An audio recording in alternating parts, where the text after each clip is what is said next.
আমরা বুঝে ফেলেছি যে এইগুলা দ্বারা আসলে হবে না। এরা কখনো ভারতের কাছে যাবে, কখনো আমেরিকার কাছে যাবে, এরা আল্লাহর সামনে মাথা নত হওয়ার জন্য আসে নাই। এজন্য আমাদের এখন সিদ্ধান্ত নেওয়ার সময় হয়েছে। আগামীতে আমরা এইসব গণতন্ত্র ফণতন্ত্র মানব না। আগামীতে আমরা বাংলাদেশকে কোরআন এবং সুন্নাহর বাংলাদেশ কায়েম করে ছাড়বো ইনশাআল্লাহ।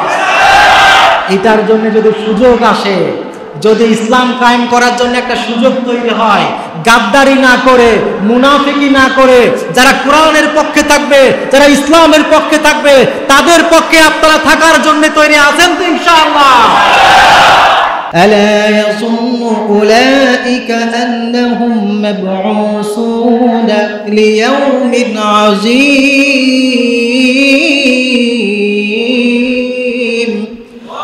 আল্লাহ তাআলা বলছেন ওয়াইলুল লিল মুতাফফিফিন, দুনিয়ার মানুষরা ঠান্ডা মাথায় বুঝবে ধ্বংস, হতাশা আর জাহান্নামের আগুন তাদের জন্য অনিবার্য। আজকের এই পবিত্র জুম্মার দিনে সকলকে সবার আগে মসজিদে আসার তৌফিক দান করেছেন। এজন্য এই সকল এই দিন থেকে অন্তর থেকে আল্লাহ তাআলাকে রাজি খুশি করার উদ্দেশ্যে সমস্বরে চিৎকার দিয়ে পড়ি আলহামদুলিল্লাহ। সম্মানিত উপস্থিতি, আজকের এই সংক্ষিপ্ত জুম্মা পূর্ব অধিবেশনে আমরা আল্লাহ তাআলা পবিত্র কালামুল্লাহ মাজিদে অনেক নবীদের জীবনী ইতিহাস বলেছেন। সেই সমস্ত নবীদের মধ্য থেকে হযরত শুআয়ব আলাইহিস সালাতু ওয়াস সালাম তার জীবনী এবং সেইখান থেকে শিক্ষা নিয়ে কয়েক মিনিট ইনশাআল্লাহ তাআলা কোরআন এবং হাদিসের আলোকে আমরা আজকে একটু জানার চেষ্টা করব। আল্লাহ তাআলা আমাদেরকে এই কথাগুলো শুনে আমল করার তৌফিক দান করেন। সম্মানিত উপস্থিতি, হযরত শুআয়ব আলাইহিস সালাম আল্লাহ তাআলা তার জীবনের অনেক বিস্তারিত বিবরণ পবিত্র কালামুল্লাহ মাজিদের বিভিন্ন সূরায় লিপিবদ্ধ করেছেন। যতগুলো নবীদের ঘটনা বিস্তারিতভাবে কোরআনে আছে, এর মধ্যে হযরত শুআয়ব আলাইহিস সালাম একেবারে সামনের সারিতে থাকবেন। হযরত শুআয়ব আলাইহিস সালামের যে সম্প্রদায় ছিল, আল্লাহ তাআলা তাদেরকে অনেক কিছু দান করেছিলেন, কিন্তু তাদের 5টি অপরাধের কারণে আল্লাহ তাআলা তাদেরকে এই পৃথিবী থেকে চিরদিনের জন্য ধ্বংস করে দিয়েছেন। নাউজুবিল্লাহ পড়া। যারা যারা আমাদের কথা বুঝতে পেরেছেন সবাই একটু চিৎকার করে বলবেন, হযরত শুআয়ব আলাইহিস সালামের যে সম্প্রদায় ছিল তাদের অপরাধ ছিল কয়টা? এই 5টি অপরাধের কারণে তারা এমনভাবে পৃথিবী থেকে বিলুপ্ত হয়ে গিয়েছে যে তাদের কোনো বংশের কোনো ছিটাফোঁটাও আজকে বাকি নেই। সেই 5টি অপরাধ আল্লাহ তাআলা কোরআনে আমাদের জন্য দিয়েছেন, কারণ সেইখানে আমাদের জন্য অনেকগুলো শিক্ষা রয়ে গেছে। তো আজকের এই সংক্ষিপ্ত সময়ে সেই 5টি অপরাধ, সেইখান থেকে শিক্ষা, এই ব্যাপারগুলো আমরা একটু বোঝার চেষ্টা করব। আমরা যদি হযরত শুআয়ব আলাইহিস সালামের পরিচয়টা খুব সংক্ষিপ্তভাবে আপনাদেরকে বলি, হযরত শুআয়ব আলাইহিস সালাম ছিলেন হযরত মূসা আলাইহিস সালাতু ওয়াস সালামের শ্বশুর। হযরত মূসা যখন মিশর থেকে মার্ডার কেসের আসামি হয়ে আন্ডারগ্রাউন্ডে চলে গেলেন, নিজেকে একেবারে আড়াল করে দিলেন, উনি মিশর থেকে সফর করে মাদায়েন নামে একটা শহরে চলে গেলেন, সেইখানে 10 বছর ছিলেন। আর ওইখানেই তার বিবাহ হয় হযরত শুআয়ব আলাইহিস সালামের মেয়ের সাথে। এই ঘটনাটুকু আমরা জানি কি জানি না, কেউ হয়। যার মানে হযরত শুআয়ব আলাইহিস সালামের একটা পরিচয়, তিনি হযরত মূসা আলাইহিস সালামের শ্বশুর ছিলেন। আর তার সম্প্রদায়ের নাম ছিল মাদিয়ান সম্প্রদায়। এই মাদিয়ান শহর, যেটা বর্তমানে মুফাসসিরিন ইকরাম বর্তমানে যে জর্ডান আছে, এই জর্ডানকে বলে থাকে যে এই জর্ডানই একটা সময় মাদিয়ানদের জায়গা ছিল। কিন্তু আজকের ইতিহাস ঘাটলে এই মাদিয়ানবাসীদের কোনো অস্তিত্ব খুঁজে পাওয়া যায়? প্রিয় ভাইয়েরা, কেন, তারা কি অপরাধ করেছিল যার কারণে আল্লাহ তাআলা তাদেরকে এমনভাবে নিশ্চিহ্ন করে দিলেন, সেই ব্যাপারগুলো আমরা পবিত্র কালামুল্লাহ মাজিদ থেকে ইনশাআল্লাহ তাআলা আমরা খুব সংক্ষিপ্তভাবে জানার চেষ্টা করব। আল্লাহ তাআলা বলছেন, وإلى مدين أخاهم شعيبا قال يا قوم اعبدوا الله ما لكم من إله غيره قد جاءتكم بينة من ربكم فأوفوا الكيل والميزان ولا تبخسوا الناس أشياء الله تعالى বলছেন যখন হযরত শুআয়ব আলাইহিস সালাম মাদিয়ানবাসীদের কাছে গেল সেইখানে যাওয়ার পরে হযরত শুআয়ব আলাইহিস সালাম তাদেরকে প্রথম যে দাওয়াতটা দিলেন আল্লাহ তাআলা বলছেন শুআয়ব আলাইহিস সালাম তার সম্প্রদায়ের কাছে গিয়ে সর্বপ্রথম বললেন উবুদুল্লাহ মা লাকুম মিন ইলাহিন গায়র ও আমার সম্প্রদায়ের লোকেরা আমি তোমাদের কাছে রব্বুল আলামিনের পক্ষ থেকে নবী হিসাবে তোমাদের কাছে এসেছি তোমাদের কাছে আমাদের প্রথম বার্তা হলো উবুদুল্লাহ ইবাদত কারো করা যাবে না একজনের ইবাদত করতে হবে চিৎকার দিয়ে বলেন তিনি কে তিনি বললেন আল্লাহর ইবাদত করো মা লাকুম মিন ইলাহিন গায়র আল্লাহ ছাড়া তোমাদের কোনো ইলাহ নেই কোনো মাবুদ নেই মুফাসসিররা ব্যাখ্যা করছেন শুআয়ব আলাইহিস সালামের যে সম্প্রদায় মাদিয়ান সম্প্রদায় ছিল তাদের প্রথম নম্বরে যে অপরাধ ছিল এই আয়াত দ্বারা বোঝা যায় তারা সর্বপ্রথম যে অপরাধ করত সেটা হচ্ছে তারা আল্লাহর সাথে অন্যকে শরীক করত নাউজুবিল্লাহ পড়ে তাহলে তাদের 5টা অপরাধের প্রথম নম্বর অপরাধ আমরা খুঁজে পেলাম যে তারা আল্লাহ তাআলার সাথে শিরিক করে ফেলত কিভাবে তারা শিরিকটা করত তাফসীরের মধ্যে সেটাও বিস্তারিত এসেছে হযরত শুআয়ব আলাইহিস সালামের যে মাদিয়ান সম্প্রদায় ছিল রব্বুল আলামিন তাদেরকে অনেক বেশি রকমের সম্পদ দিয়েছিলেন তাদেরকে গাছপালা তরুলতা দিয়ে ভরিয়ে রেখেছিলেন এই শুআয়ব আলাইহিস সালামের সম্প্রদায়কে যে আল্লাহ তাআলা গাছ দিলেন তরুলতা দিলেন সজীবতা দিলেন এই সম্প্রদায়ের লোকেরা সেই রব্বুল আলামিনকে ভুলে গিয়ে আল্লাহ তাআলা যে গাছ তাদেরকে দান করেছিল এই সম্প্রদায়ের লোকেরা আল্লাহকে ভুলে গিয়ে সে গাছের পূজা করা শুরু করলো নাউজুবিল্লাহ পড়ে তারা গাছের পূজা শুরু করলো তাদের যত গাছ আল্লাহ তাআলা দিয়েছিলেন যার মধ্যে শতবর্ষী একটা গাছ ছিল তারা মনে করা শুরু করলো এইটাই বোধহয় আমাদের খোদা নাউজুবিল্লাহ পড়ে তাহলে তাদের অপরাধ ছিল কয়টা প্রিয় ভাইরা আমরা জানতে পারলাম কয়টা এরপরে আসেন দ্বিতীয় নম্বর অপরাধ আল্লাহ তাআলা বলছেন দ্বিতীয় নম্বর তাদের অপরাধ ছিল ফাউফুল কাইলা ওয়াল মিজান হযরত শুআয়ব আলাইহিস সালাম তার সম্প্রদায়কে দ্বিতীয় যে বার্তাটি দিলেন তিনি বললেন ও আমার সম্প্রদায়ের লোকেরা তোমরা কখনো ওজনে কম দিও না তাদের 2 নম্বরে যে অপরাধ পাওয়া গেল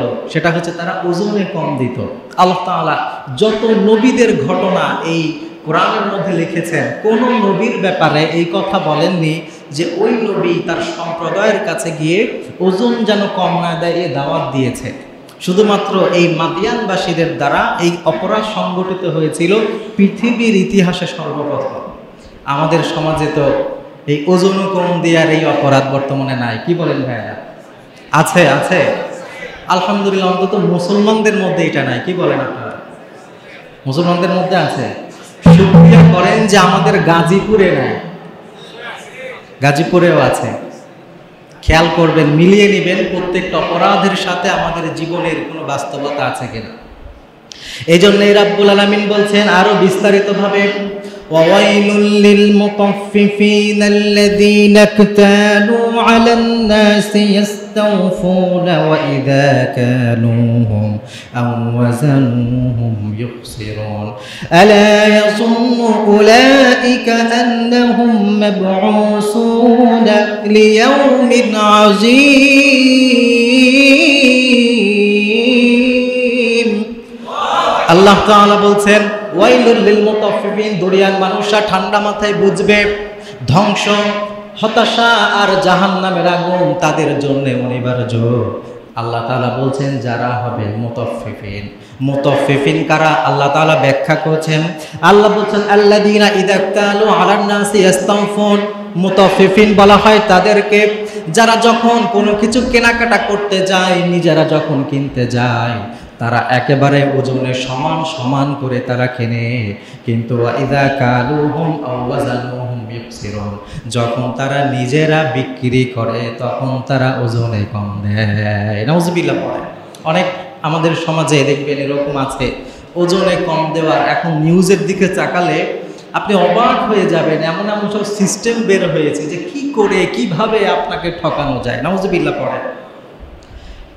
দেখবেন মিষ্টি কিনতে গিয়েছেন, শ্বশুর বাড়ি যাবেন, আপনি মিষ্টির দোকানে গেলেন, 1 কেজি মিষ্টি হয়তো 10টা 12টা হবে, কিন্তু যেই প্যাকেটের মধ্যে আপনাকে মিষ্টিটা দেওয়া হয়, ওই প্যাকেটটা তথাকথিত মজবুত করার নামে প্যাকেটের নিচের যেই কাগজটা থাকে সেইটাকে এমনভাবে মোটা করে ইচ্ছাকৃতভাবে ভারী করে দেওয়া হয়, আপনি প্রতি কেজি মিনিমাম 50 থেকে 100 গ্রাম কম পাবেন। আছে না নাই?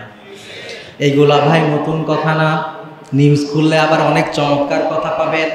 আপনি গিয়েছেন বড় একটু চিংড়ি মাছ কিনবেন, বাসায় আপনার মেহমান এসেছে, কিছুদিন আগেও নিউজে দেখলাম বড় বড় যে চিংড়ি মাছগুলো আপনারা কিনতে যান, এখন এক ধরনের জেল বের হয়েছে, তারা ওই চিংড়ি মাছের পেটের ভিতরে ইনজেকশন দিয়ে জেল দিয়ে ওইটাকে ভারী করে। আপনি মনে করছেন সব থেকে বড় এই যে চিংড়ি মাছ এইটা আপনি নিলেন, কিন্তু আসলে আপনি কেমিক্যাল কিনলেন। নাউজুবিল্লাহ পড়েন। এইগুলো আমাদের দেশের হালচিত্র, এইগুলো ভরে গেছে প্রিয় ভাইরা। অথচ আল্লাহ তাআলা বলছেন, এই শুনে রাখো দুনিয়ার মানুষ, তোমরা যারা এই ধরনের কাজ করো, আমি আল্লাহ ঘোষণা করলাম তোমাদের জন্য জাহান্নাম অবধারিত। নাউজুবিল্লাহ পড়েন। এরপরে আল্লাহ তাআলা বলছেন, তুমি যে এইভাবে ব্যবসা করো, তুমি কি মনে করো নিজেকে?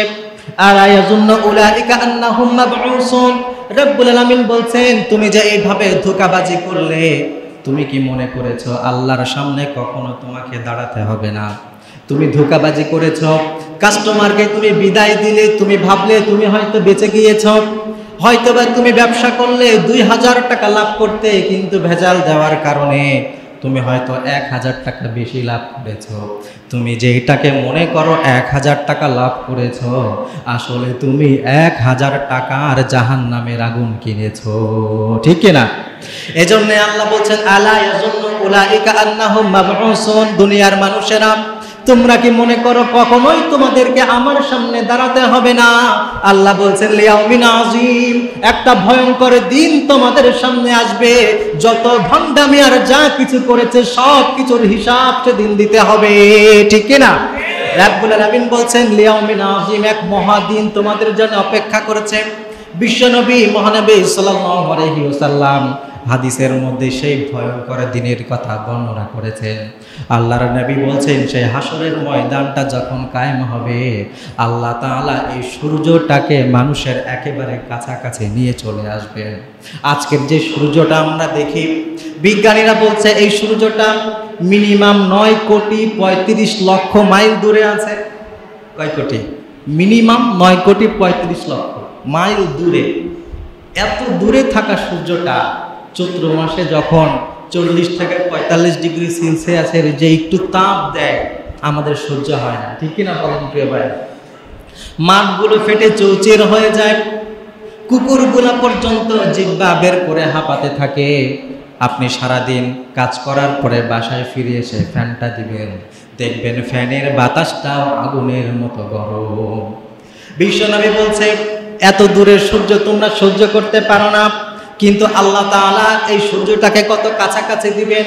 আমার নবী উদাহরণ দিয়ে বলছেন, তোমরা যে সুরমাদানি ব্যবহার করো, একটা সুরমাদানির ভিতরে তোমরা একটা শলাকা ঢুকিয়ে যে সুরমাটা বের করে ব্যবহার করো, ওই একটা শলাকার 1.5 থেকে 2 ইঞ্চি পরিমাণ যতটুকু হবে, আল্লাহ তাআলা মানুষের মাথার উপরে ওই পরিমাণ উপরে সূর্যটাকে দিয়ে দিবে। নাউজুবিল্লাহ। কি ভয়ঙ্কর হবে তখনের অবস্থাটা! সাহাবীরা এই কথা শুনে ভয় পেয়ে গেল। তারা জিজ্ঞাসা করলো, ইয়া রাসূলুল্লাহ, ইয়া হাবিবাল্লাহ, কতদিন পর্যন্ত সূর্য আমাদের এইভাবে উত্তপ্ত করবে? রব্বুল আলামিন আয়াত দ্বারা তাদেরকে বুঝিয়ে দিলেন। আল্লাহ তাআলা বলছেন, ফি ইয়াউমিন কানা মিকদারুহু 50 আলফা সানা। আল্লাহ বলছেন, একদিন নয়, 2 দিন নয়, মিনিমাম 50,000 বছর তোমাদের এই অবস্থা হবে। নাউজুবিল্লাহ। 50,000 বছর প্রিয় ভাইরা, এটাকে সহ্য করা সম্ভব বলেন তো?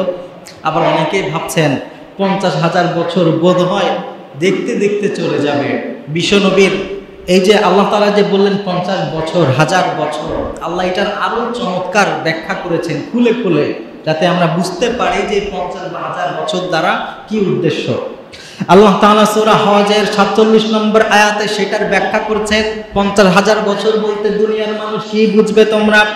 আল্লাহ বলছেন, ওয়া ইন্না ইয়াওমান 'ইনদা রাব্বিকা কাআলফি সানাতিন মিম্মা তাউদ্দুন। আল্লাহ বলছেন, ও দুনিয়ার মানুষ, 50,000 বছর মানে তোমাদের দুনিয়ার মতো 50,000 বছর নয়। আখিরাতের এক একটা দিন তোমাদের দুনিয়ার 1000 বছরের সমান। নাউজুবিল্লাহ। 1000 বছর পৃথিবীর আর আখিরাতে যদি একদিন হয়, এইভাবে 50,000 বছর আপনি একটু চিন্তা করে দেখেন।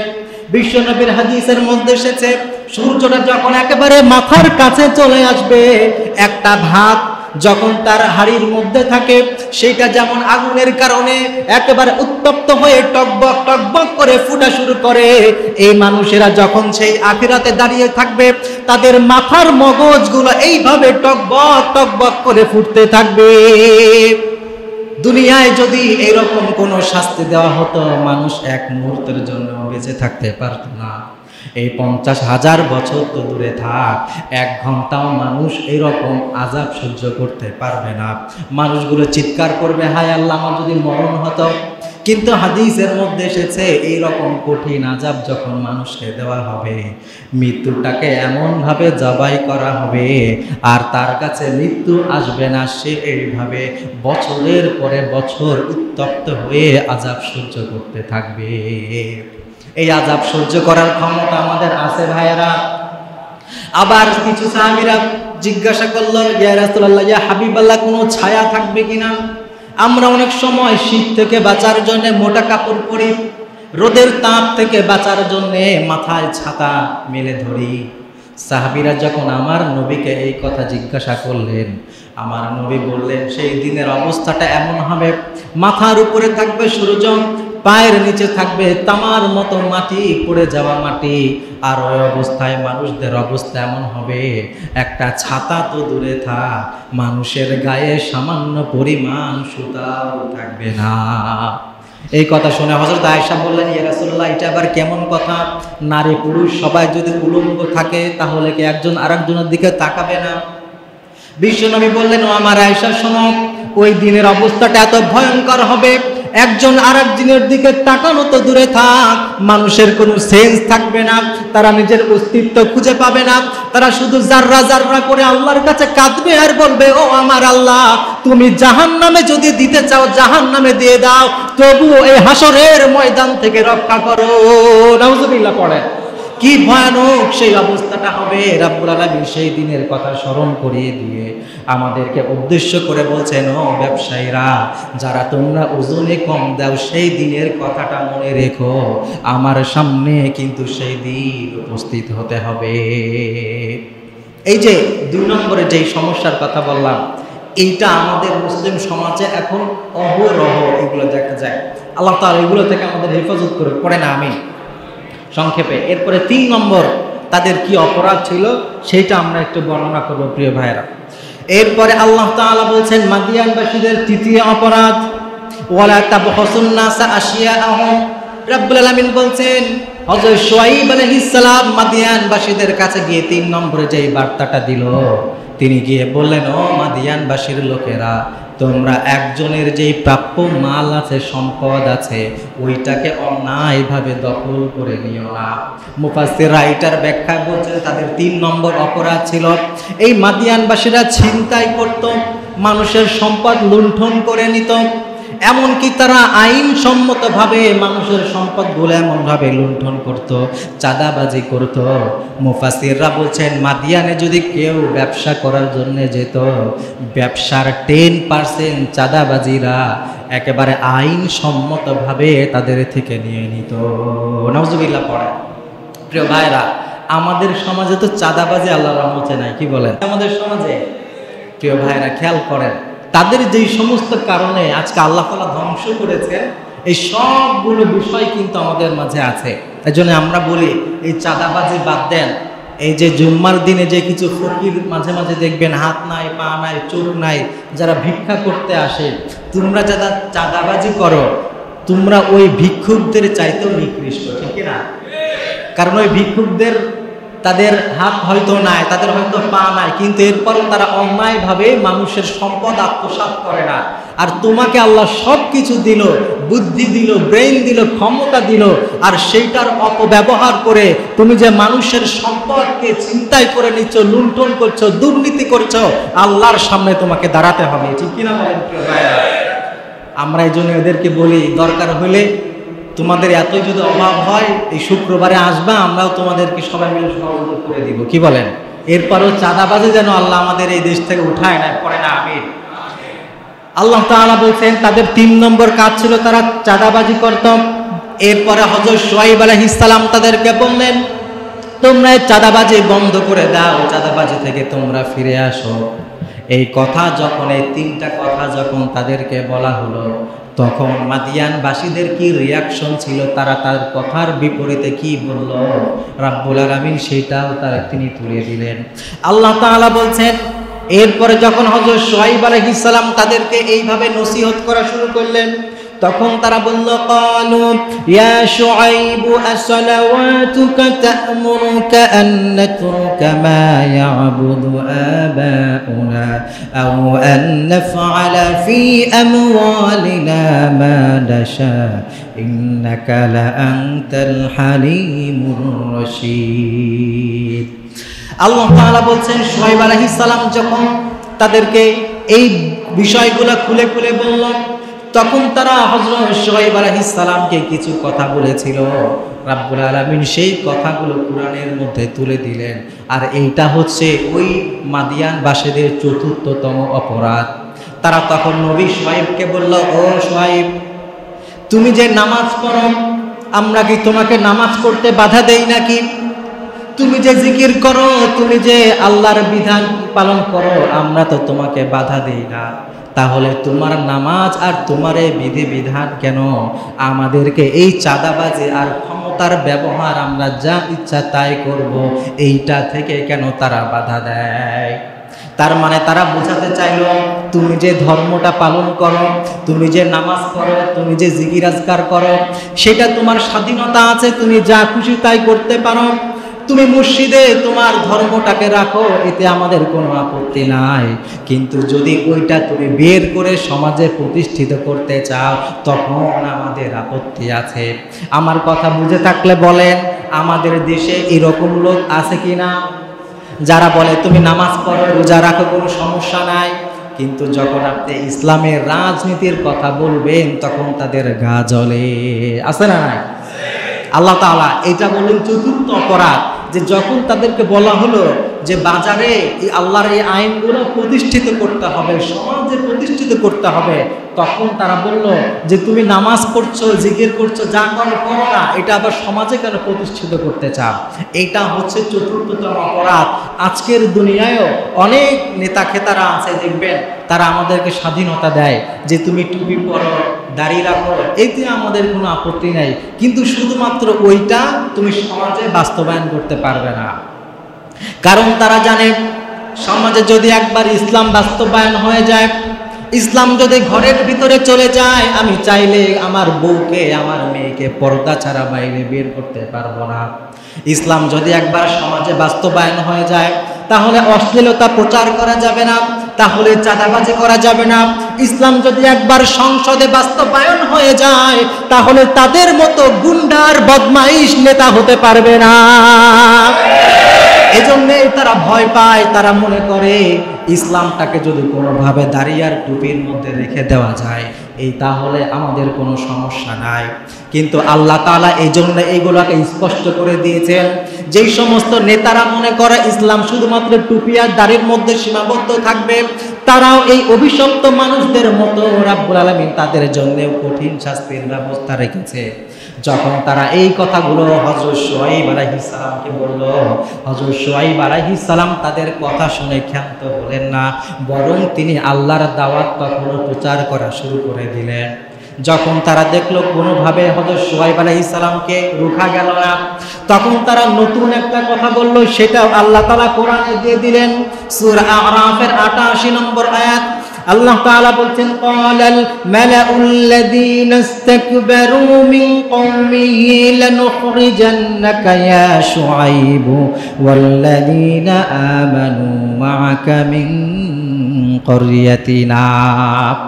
যখন এই মাদিয়ান সম্প্রদায়ের লোকেরা দেখল হযরত শুআয়ব আলাইহিস সালামকে কোনোভাবে দমন করা যাচ্ছে না, তখন তারা হযরত শুআয়ব আলাইহিস সালামকে থ্রেট দিয়ে বলল, ও শুআয়ব শোনো, তুমি যেই কথাবার্তাগুলো বলছো এইগুলা যদি বন্ধ না করো, লানুখরিজান্না মা'আকা মিন ক্বরিয়াতিনা, তাহলে যারা তোমার উপরে ঈমান এনেছে, যারা তোমার সহযোগী আছে, তারা সহ ও শুআয়ব তোমাকে আমরা ঘোষণা করলাম আমাদের এই এলাকা থেকে তোমাদেরকে বের করে দিব। নাউজুবিল্লাহ পড়েন। তারা বলল যে ওই এলাকা থেকে নাকি তারা তাদেরকে বের করে দিবে। প্রিয় ভাইরা, আজকেও কোরআনের কথা বলতে গেলে দেশ থেকে বের করে দিতে চায়, এরকম তো মনে হয় অবস্থা আমাদের নাই। আছে আছে এইগুলা কি এখন ছিল না আগেও ছিল? শুধু আগেই ছিল না, এখনো আছে। কেন আল্লাহ এই আয়াতগুলো কেন দিলেন? আল্লাহ তাআলা এই যে যখন তারা বলল যে আমাদের দেশ থেকে তোমাকে বের করে দিব, তারা কি শুআয়ব আলাইহিস সালামকে বের করতে পারছে না নিজেরাই ধ্বংস হয়েছে? আল্লাহ তাআলা এই আয়াত দিয়ে এটাই বোঝাতে চেয়েছে যে তিনি যেমন ওই সম্প্রদায়কে ধ্বংস করেছেন, তিনি যেমন নমরুদ আর ফিরাউনকে ধ্বংস করেছেন, অদূর ভবিষ্যতে যদি কেউ এই কোরআনের আইনটাকে বাস্তবায়ন করতে বন্ধ করতে চায়, কোরআনের হক কথা বলার জন্য আলেমদের কণ্ঠ যদি রুদ্ধ করতে চায়, যদি তারা তাদেরকে জেলখানায় বন্দী করতে চায়, দেশ থেকে বের করতে চায়, তারা তো দেশ থেকে বের করতে পারবে না, বরং আমার আল্লাহ তাদেরকে এমন ভাবে বের করবে, নেতা কর্মীদেরকে বলার মতো সুযোগটা তারা পাবে না। ঠিক কিনা বলে? সেই আল্লাহ এখনো দুর্বল হয়ে যান নাই, বোঝা যায়। ঠিক না বেঠি? অনেকে মনে করে অনেক বছর আগের ঘটনা, আল্লাহরও তো বোধ হয় বয়স টয়স একটু হয়েছে নাকি? নাউজুবিল্লাহ পড়বেন না? সেই আল্লাহ তখনও ছিল, সেই আল্লাহ এখনো। আর এই শিক্ষাটা দেওয়ার জন্য আল্লাহ এই কথাগুলো ভিতরে ঢুকিয়ে দিয়েছেন যে তোমরা ভয় পাবে না, ইস্তেকামতের সাথে থাকো, যারা তোমাদেরকে উল্টাপাল্টা বলবে ওদেরই অস্তিত্ব খুঁজে পাওয়া যাবে না ইনশাআল্লাহ। হযরত শুআয়ব আলাইহিস সালামকে যখন তারা বলল এই দেশ থেকে তোমাকে বের করে দিব, এই ধমকি দেওয়ার পরে হযরত শুআয়ব আলাইহিস সালাম থামলেন না, তিনি আল্লাহর বার্তাগুলো পৌঁছাতেই থাকলেন। এরপরে তখন তারা নতুন আর এক কিছু কথা বলল। আল্লাহ তাআলা সেটাও বলছেন সূরা হুদের 91 নম্বর আয়াত। আল্লাহ তাআলা বলছেন, ক্বালু ইয়া শুআইব মা নাফকাহু কাসীরাম মিম্মা তাকুলু ওয়া ইন্না লানারাকা দাঈফা ওয়া লাউলা রাহতুকা লারাজামনাকা ওয়া মা আনতা আলাইনা বিআযীজ। হযরত শুআয়ব আলাইহিস সালাম যখন আল্লাহ তাআলার যে কথা, তার যে বিধান, এটা প্রচার করতে গিয়ে সামান্যতম যখন তিনি বিরত নিলেন না, তখন এই সমস্ত নেতাকে তারা বলল, ও শুআয়ব তুমি যেই সকল কথাবার্তাগুলো বলো এইগুলা তো আমরা কিছুই বুঝতে পারি না, তুমি তো একেবারে সেকেলে কথাবার্তা বলো, পাগলের প্রলাপ বকো। এরপরে তারা বলল, শুআয়ব আমি তো তোমাকে একেবারে দুর্বলদের মধ্যে দেখছি, হয় সোজা হয়ে যাও, যদি সোজা না হয় তাহলে আল্লাহ তাআলা কোরআনে এইভাবে উল্লেখ করেছে। তারা বলল, তোমার যদি কিছু অনুসারী না থাকতো তাহলে পাথর মেরে তোমাকে হত্যা করে ফেলতাম। নাউজুবিল্লাহ পড়ে। তারা বলছে যে তোমার কিছু অনুসারী তৈরি হয়ে গেছে, এছাড়া তো আমরা তোমাকে একবারে দুর্বল দেখছি, হয় এগুলা বন্ধ করো, না হলে পাথর দিয়ে তোমাকে হত্যা করে মেরে ফেলা হবে। কোনোভাবেই শুআয়ব আলাইহিস সালামের এই সম্প্রদায়কে বোঝানো গেল না। এরপরে সর্বশেষ আল্লাহ তাআলা বলছেন, এই অপরাধগুলো যখন ঘটতে থাকলো, হযরত শুআয়ব আলাইহিস সালাম তখন বললেন, আচ্ছা ঠিক আছে ভাই, তাইলে তোমরা তোমাদের মতো চলো, আমি আমার মতো চলি, আর এরপরে তোমরা যে শাস্তির কথা বলো, লাঞ্ছনার কথা বলো, দেখি দিন শেষে কারা লাঞ্ছিত হয় আর আল্লাহ তাআলা কার পক্ষে থাকে আর কাদেরকে শাস্তি দেয়। এই কথা বলে উনি চুপ থাকলেন। এই বিস্তারিত কথা, সময় যেহেতু অল্প, আর একটা কথা বলতে হবে। হযরত শুআয়ব আলাইহিস সালাম তিনি কি করলেন, ওদেরকে ওদের হালতের উপরে ছেড়ে দিলেন। যখন তাদেরকে তাদের হালতের উপরে ছেড়ে দেওয়া হলো, তখন তাদের বিচার করার জন্য এক শক্তিশালী ক্ষমতাবান আছেন। চিৎকার দিয়ে বলেন তো কে? তিনি তখন তাদেরকে যেইভাবে ধ্বংস করলেন সেটার বর্ণনা এরপরে আল্লাহ তাআলা দিয়েছেন।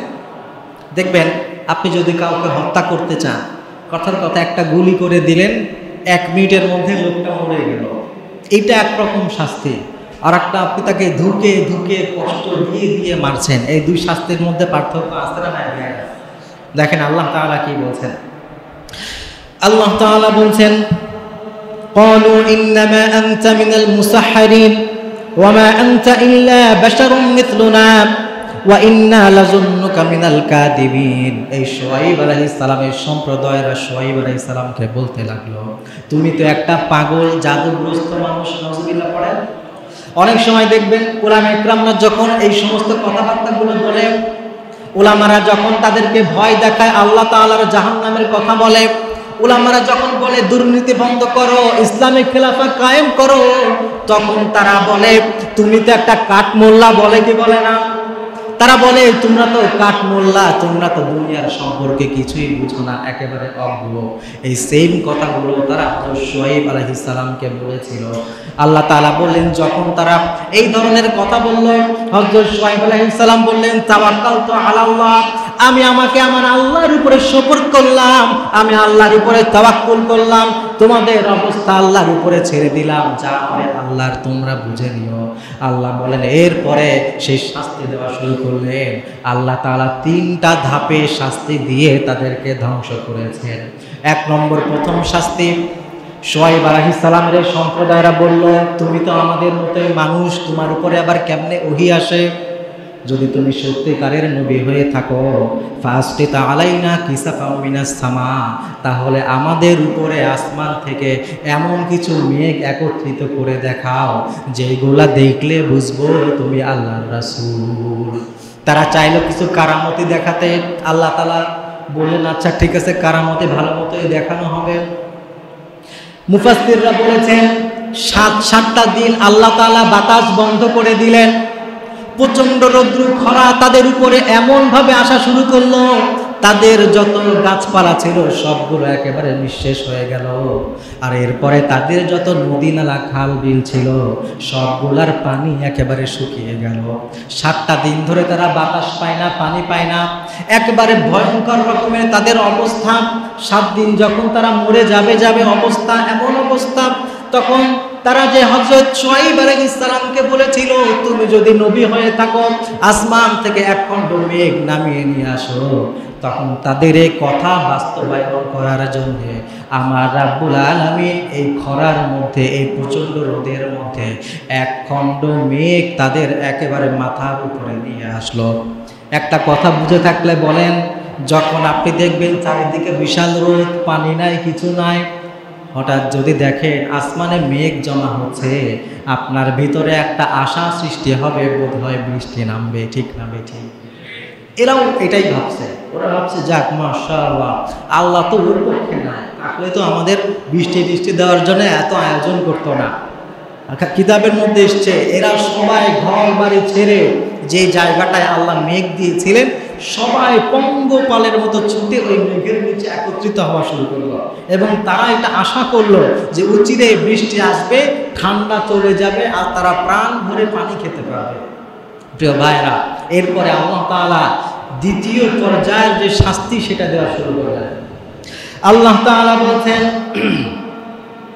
ফাসকুত আলাইনা কিসাফাম মিনাস সামা ইন কুনতা মিনাস সাদিকিন।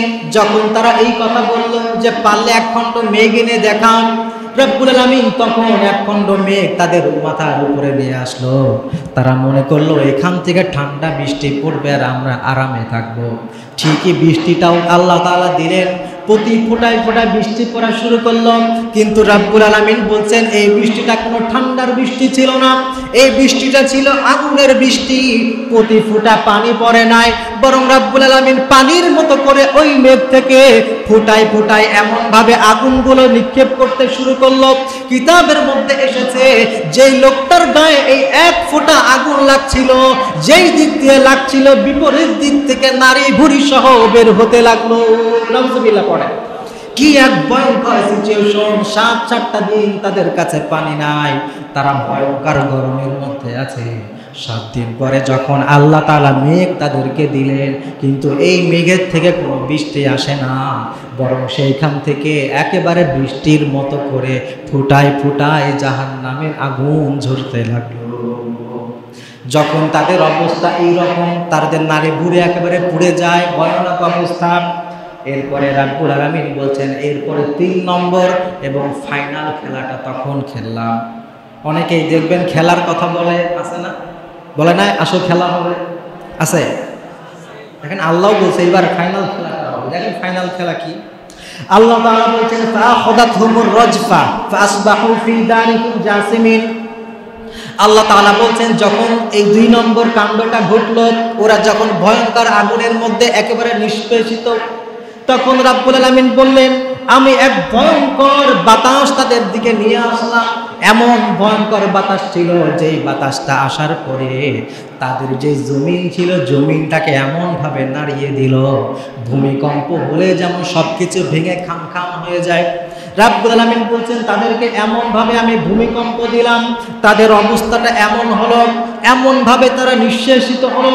তারপরের দিন যখন শুআয়ব আলাইহিস সালাম তার ওই জনপদে গেলেন, আল্লাহ তাআলা বলছেন, ওই জায়গার অবস্থাটা আমি এমন করলাম, ওই জায়গাটা দেখে বোঝার উপায় ছিল না যে গতকাল পর্যন্ত কোনো বসতি এইখানে অবস্থান করত। নাউজুবিল্লাহ। মানে তাদের অবস্থাটা আল্লাহ এমন করেছে, হঠাৎ কেউ গেলে মনে করবে যে এখানে 1000 বছর ধরে কোনো মানুষই বসবাস করতো না। আজকের সেই আল্লাহ এখন তো আর বোধহয় নাই। প্রিয় ভাইরা, আছে না সেই আল্লাহ?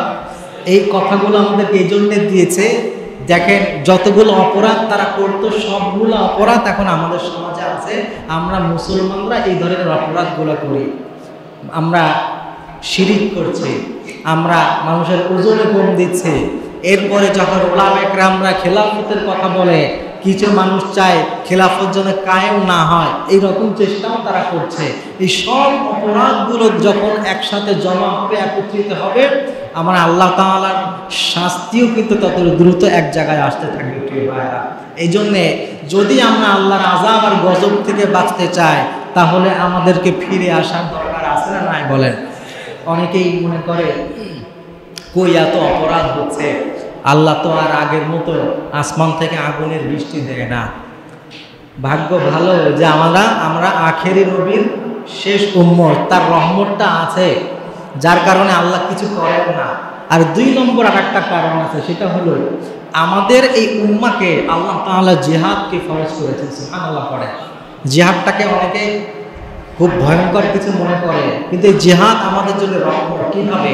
আমাদের নবীর আগ পর্যন্ত যত অপরাধ করা হতো, স্বয়ং আল্লাহ তাআলা শাস্তি দিতেন, আর এইভাবে একটার পর একটা জাতি পুরা নিঃশেষ হয়ে যেত।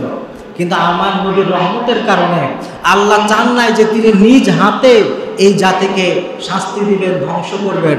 এই জন্য আল্লাহ তাআলা বললেন, তোমাদেরকে আমি জিহাদ ফরজ করে দিলাম। যেই জনপদে তোমরা দেখবা উল্টাপাল্টা কিছু, জিহাদের মাধ্যমে তোমরা সেখানে শান্তি প্রতিষ্ঠিত করবা। তার মানে যেটা আল্লাহ করতে চেয়েছিলেন, জিহাদের মাধ্যমে উম্মতকে সেটা করার সুযোগ দিয়েছেন। সুবহানাল্লাহ। এই জন্যে জিহাদ বলে, ধরেন একটা জিহাদ হচ্ছে কোথাও, হয়তো কিছু মানুষ মারা যাবে, কিন্তু আল্লাহ যদি ওই জায়গায় গজব দিত, সব তো শেষ হয়ে যেত।